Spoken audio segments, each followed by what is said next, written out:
You asked and I listened. Here is a step-by-step tutorial on how to write a report for your Level 2 Functional Skills English Writing exam.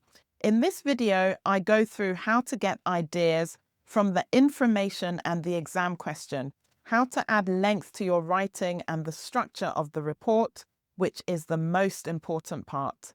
If you are looking for an exam board approved tutor to help you pass your functional skills level 2 English or maths exam, go to our website and sign up for the 10-week courses at courses.functifylearning.co.uk. So today we're going to go through one of the writing tasks that students usually find the hardest.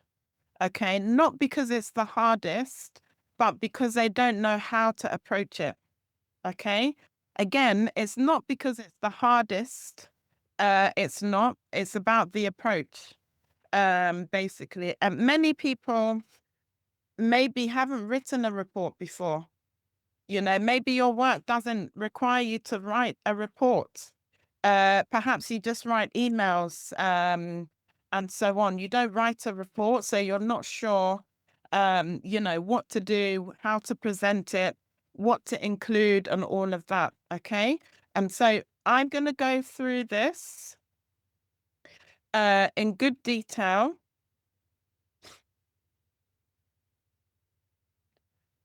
I'm going to go through this in good detail, and when I do, sorry, and as I'm doing it, I will mute you all um, alongside, sorry, so that I can do it as a tutorial. 1 second.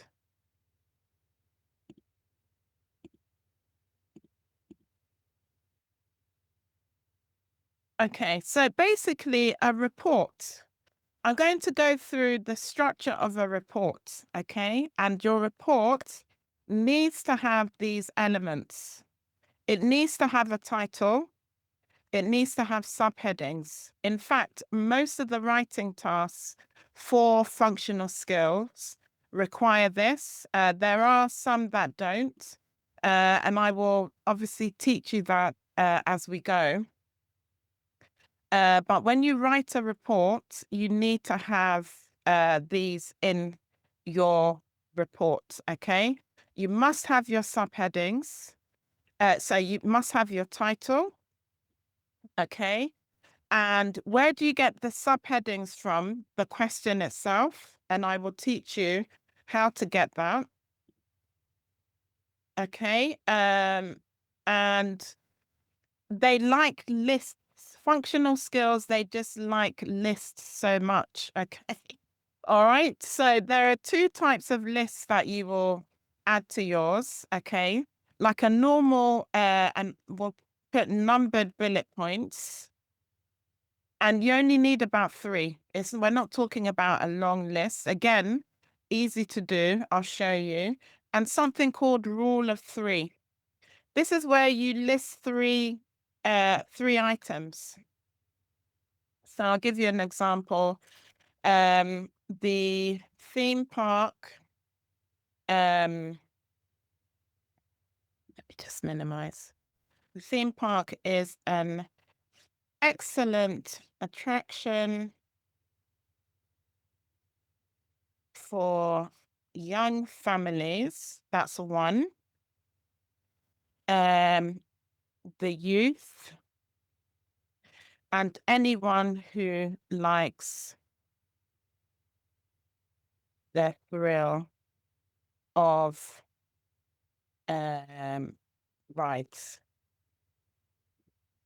The thrill of, yes, going on rides. Okay, so the rule of 3 is where we have a list of 3 items. That's what it is. It's not 4, 5. It's called the rule of 3 for a reason.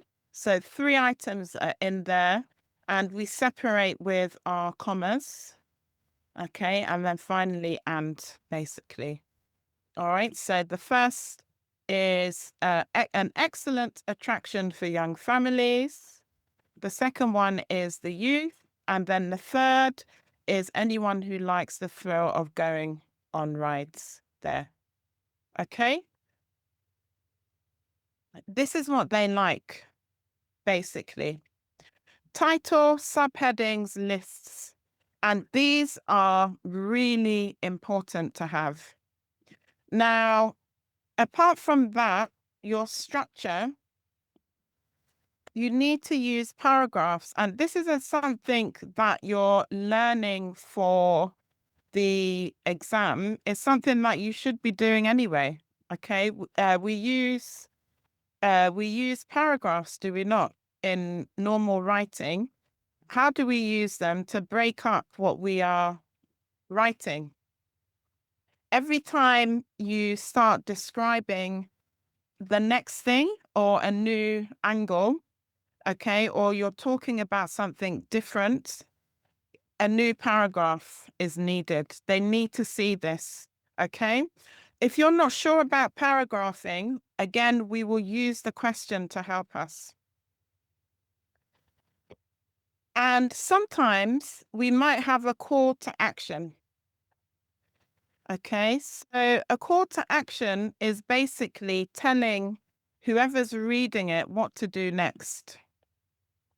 That's what a call to action is.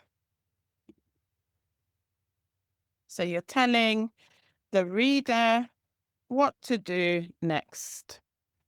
Okay, so for example, please respond to the report within 7 working days, something like that. Okay, it's a call for them to take action. But if I were to talk about the most important things in what I've just described to you, okay, you definitely need your title because we need to know what the report is about. You need the subheadings. You need the list. And if only you have your numbered bullet points, that's fine. Okay. And you must write in paragraphs. This is the structure that they're keen to see in your writing. Okay. And if you're following this, you really shouldn't be in a position where you run out of things to write. Okay. And for anyone who runs out of things to write, I would say if you get to that point, read the information again that they provide to you. If you read that information 5 or 6 times, that's fine. Okay, there's no way that you'll be reading it so many times and still have nothing extra to add. Okay, that's very important. Okay, so let's look at an example report. So the question here is write a report for a supermarket manager about customer feedback. And I'm going to go through the importance of breaking down the question, because I think that many students just jump into this. They don't necessarily break the question down enough, and then things get difficult. So we know that we're writing it for a supermarket manager, and this is about customer feedback, okay? It's about customer feedback. So it's we're writing to and the what, okay?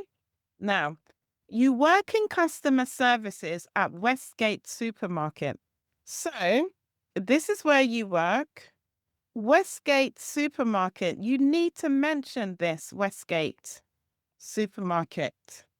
They don't give you these details just for fun. They want to see that you understand the importance of it, okay? Your manager has asked you to review this week's customer feedback. Okay. Review this week's customer feedback. Feedback cards and write a report with the recommendations. Now, if we're going to write a report, first of all, the report, let me do it on the left for this particular report. This report is about customer feedback. Oops. Customer feedback. Okay, that's what this report is about. And it's going to the manager.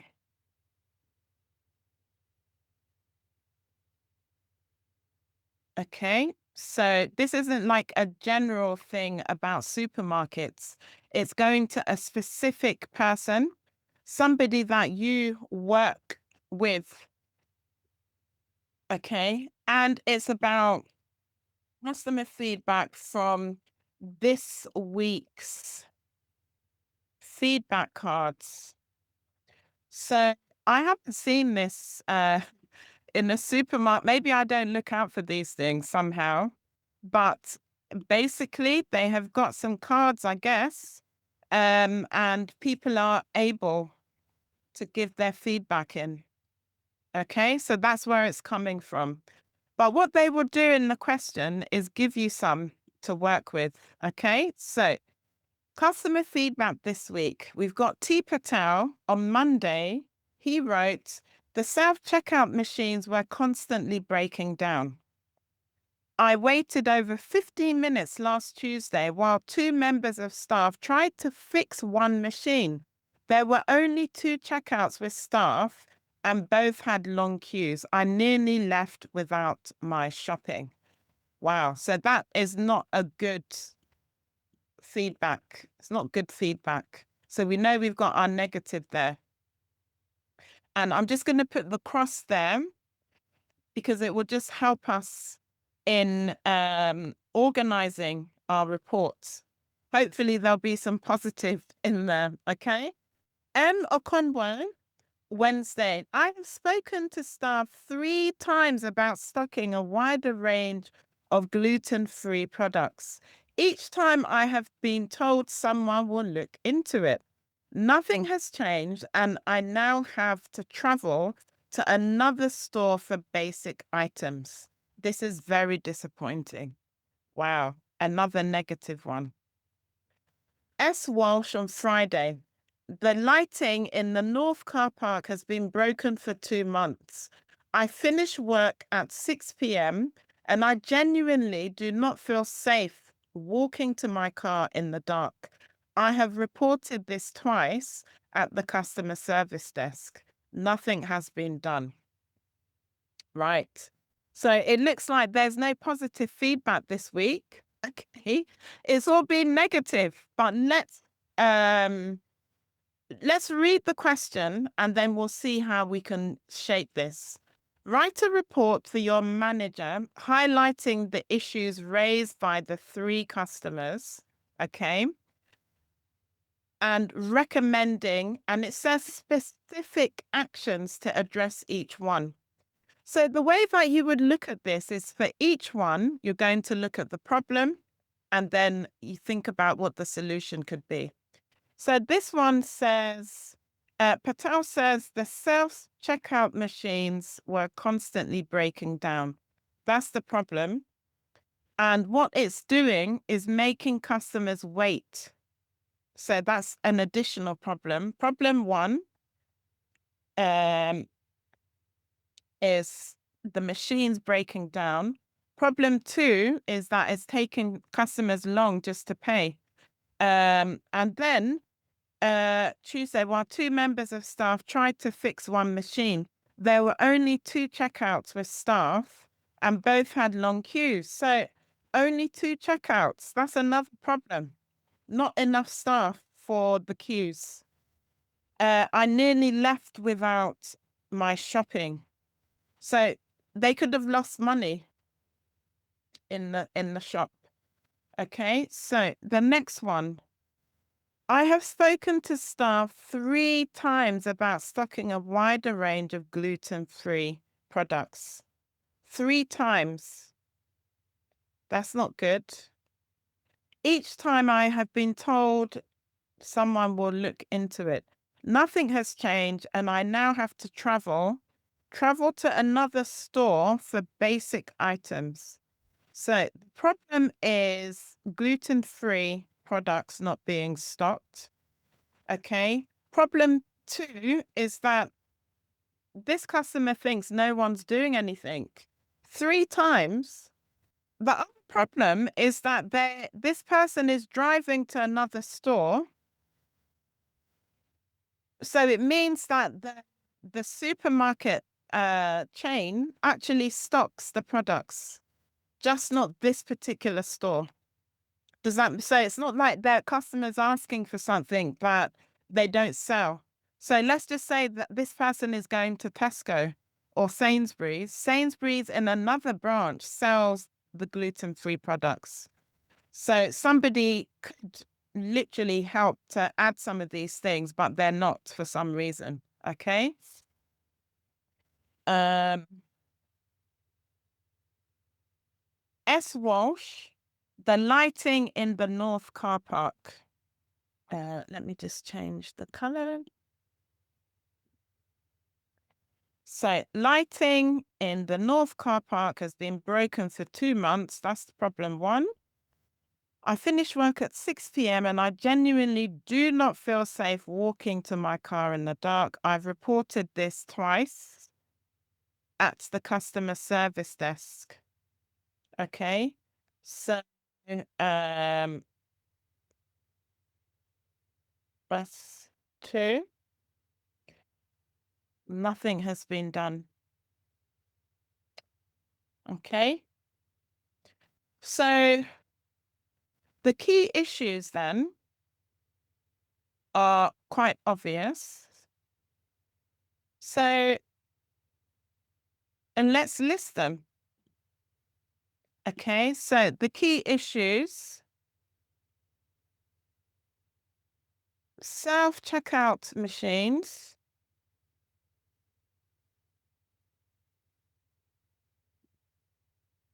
we've got the self-checkout machines, and then we've got gluten-free products.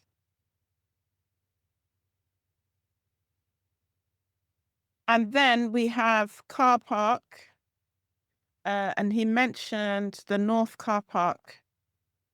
So lighting in the North car park is broken. Did he say it's broken? Yep, broken. Okay.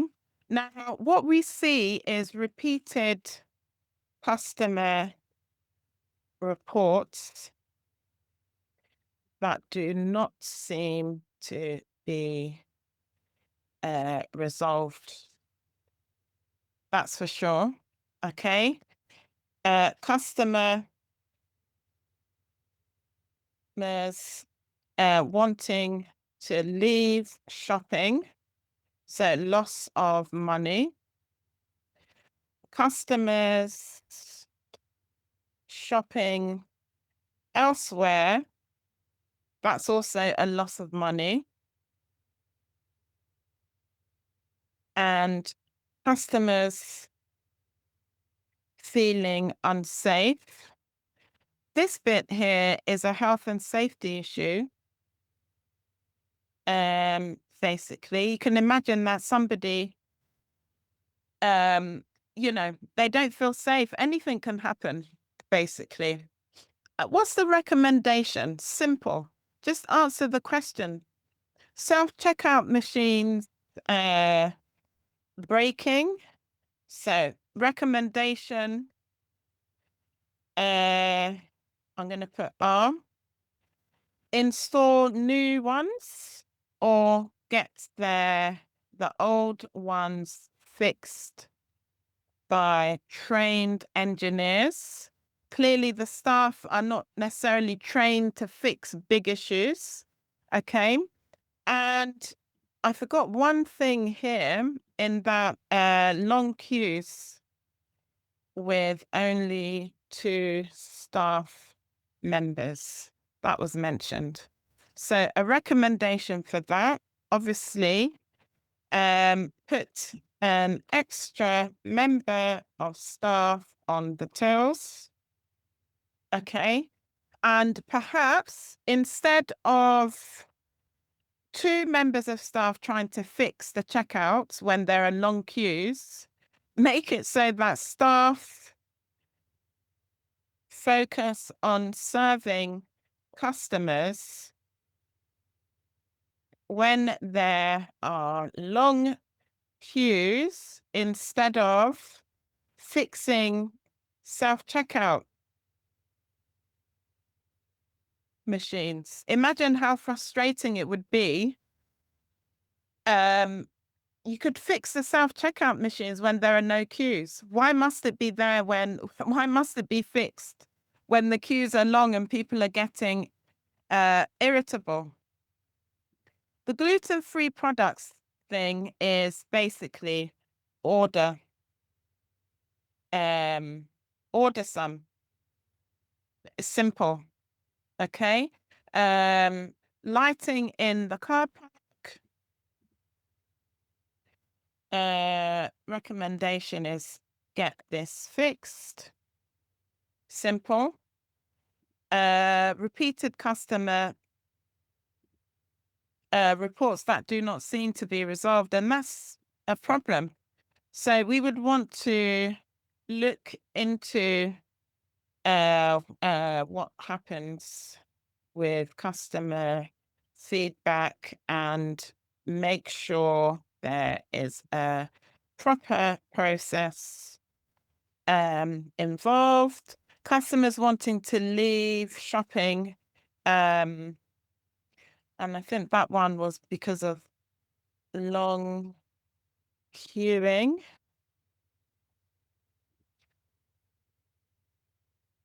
Okay, so recommendation, look at staffing during busy periods and make sure there are more. Customer shopping elsewhere.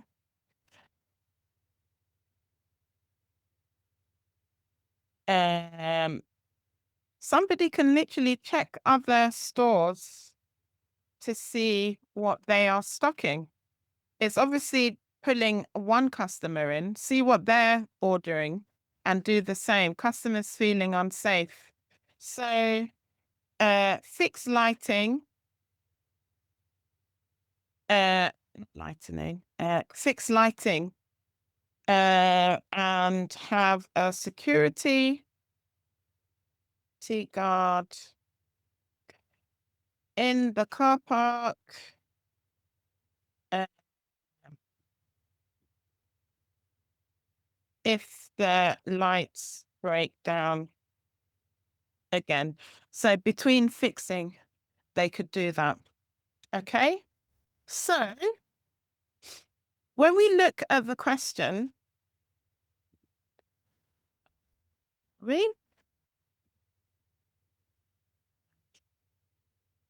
it says, write a report for your manager highlighting the issues raised by the three customers and recommending specific actions to address each one.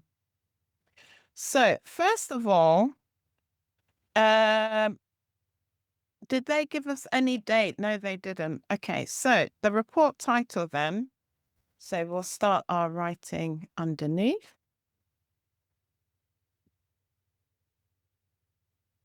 Customer feedback report. So that's our title. Doesn't have to be anything over the top. So I'm just going to lay out the structure for you. So you want your introduction. We're not going to write the words introduction in the real thing, but I'm just mapping everything out for you. Okay. And then our subheadings will be the key issues. Okay. Broken self-checkout machines and long queues. Okay, that's one. Then we have poor gluten-free range.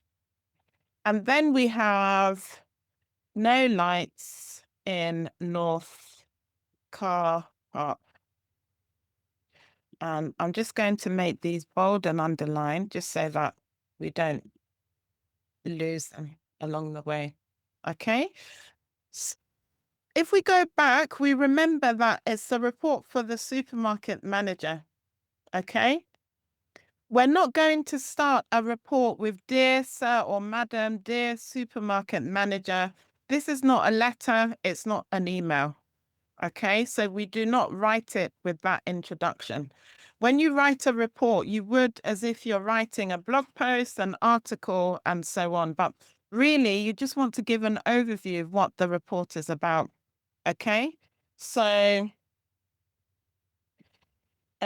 this report highlights the key customer complaints this week in particular, because I want that rule of, I want the bullet points, okay? I'm just going to use that as an example here.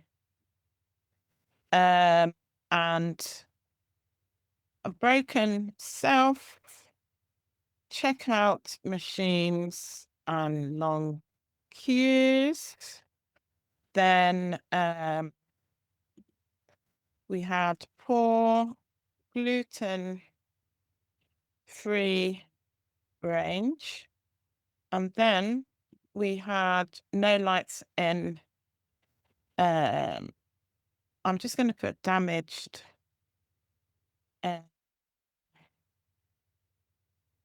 lights.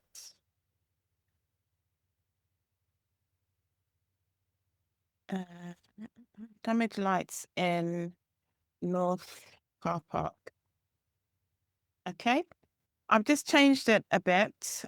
Broken self-checkout machines and long queues. So I've got my list. Okay. So I just go straight into the first one. Okay. And notice that there are names here.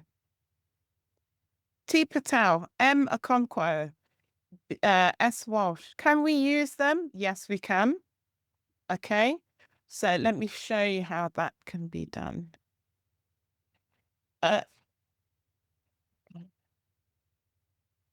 Customer has reported that they have had to wait for long periods of time due to self-checkout machines being broken. Additionally, this customer, and I can just name him, T. Patel, has explained that despite only 2 checkouts being opened and they having opened and that there were long queues at both, 2 staff members were focusing on fixing the machines. My recommendation is that if there are issues with the self-checkout machines, customers who are waiting to pay should be served first. And once the queues are back to normal, staff can look at their self-checkout issues. Additionally, I would recommend that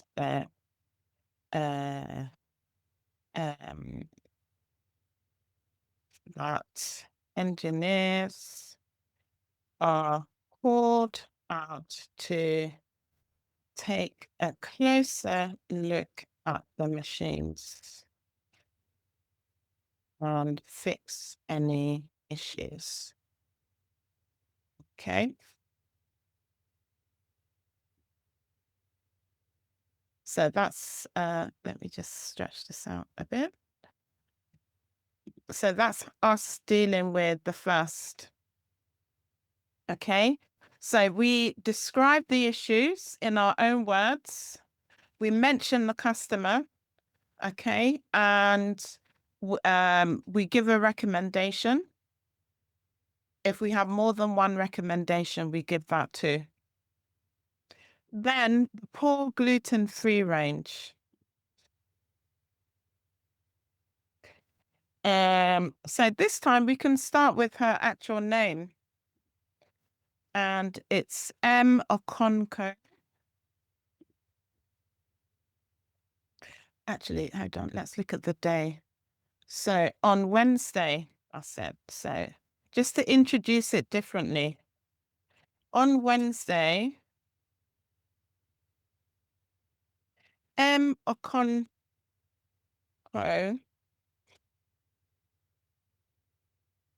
completed a feedback form stating that she is now traveling to another store to buy gluten-free products because our store, hold on, did they mention the store? Yes, they did. Westgate Supermarket, because where are they? Our Westgate Supermarket does not stock a full range. Okay. If does not stock a full range, what else did she say? She says she's reported it.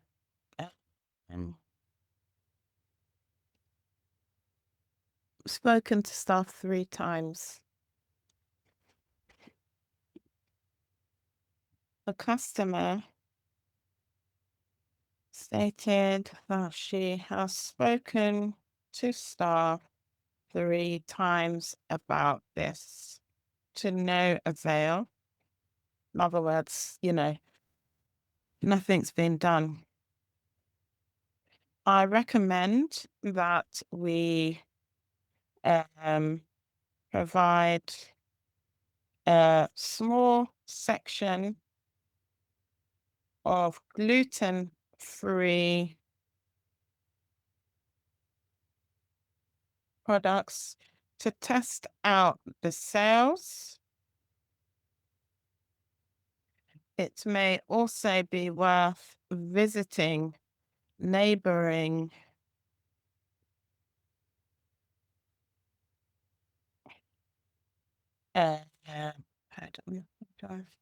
neighboring stores to see what their gluten-free range consists of, and mirroring what they are selling. Okay. And finally, perhaps we could contact what's her name? M. Okonko.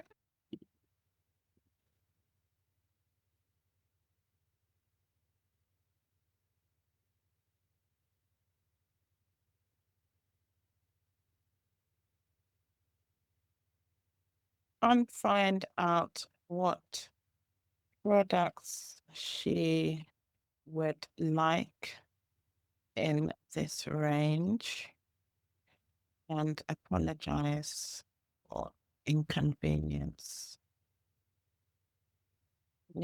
of having to report their issue. Again, spoken to 3 members of staff. That's awful. Okay, the no lighting.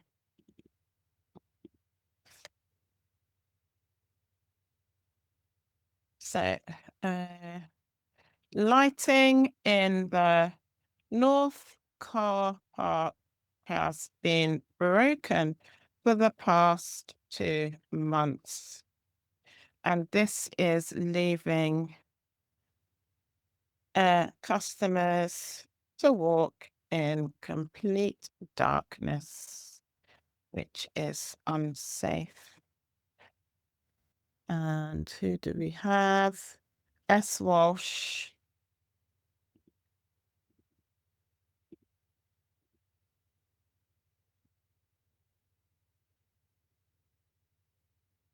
One customer, S. Walsh, stated that they feel unsafe, which is not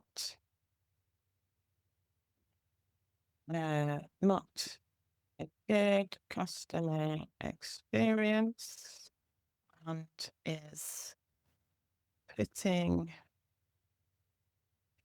our customers to risk.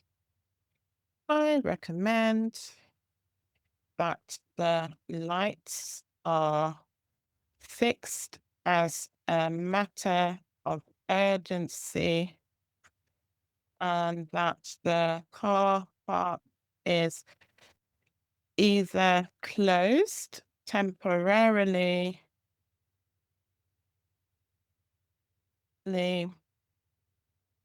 while the lights are fixed, or that a security guard is stationed there to help customers feel safer. Okay.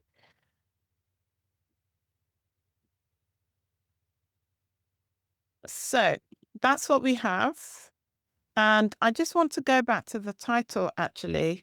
Customer feedback report and the store, Westgate Supermarket.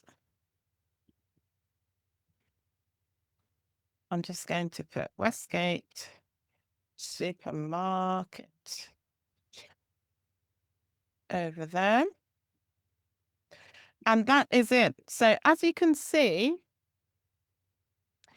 it's not just the case of, sorry, I'm just looking for Westgate again.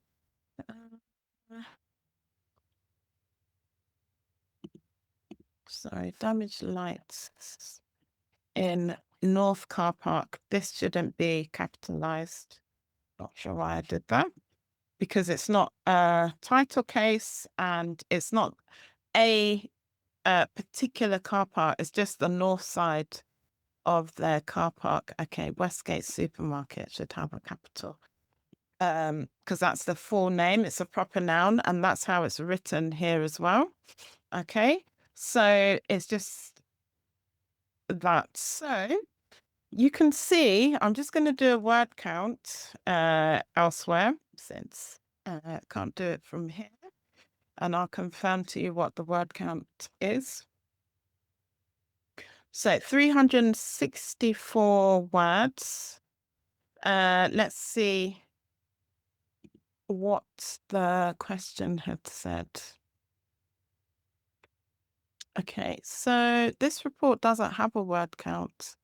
Usually what I see with Highfield is that they will give the word count for the first writing task, and they don't necessarily give one for the second one. So you need to sort of work within the range that they give. 364, was it? Yeah, that's a bit long. So we can always cut that back. Basically,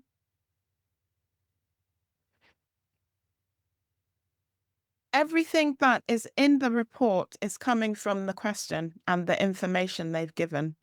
The only additional thing is the recommendation, basically. So, and this is, some sort of PH level creation. What would you want with broken self-checkout? Something's broken, it needs a fix, basically.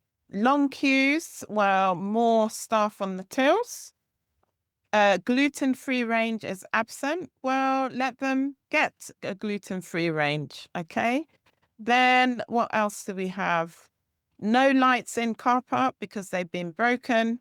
Well, fix them, basically, okay? It's nothing major, nothing that you can't do. And this is the style of functional skills writing. Okay, it's not like you're doing an academic type of writing where you're expected to learn all this theory and then produce the theory in your writing. It's not that type of exam. So you don't need to worry about that. What you do need to focus on, though, is the structure. Okay, the structure. This is something that you must make sure. Let me just write structure there. You must make sure that you have this structure because this is what they're looking for. This is your proof, your evidence that you know how to write a report to the level and standard that they want it. Okay. Just bear with me 1 second.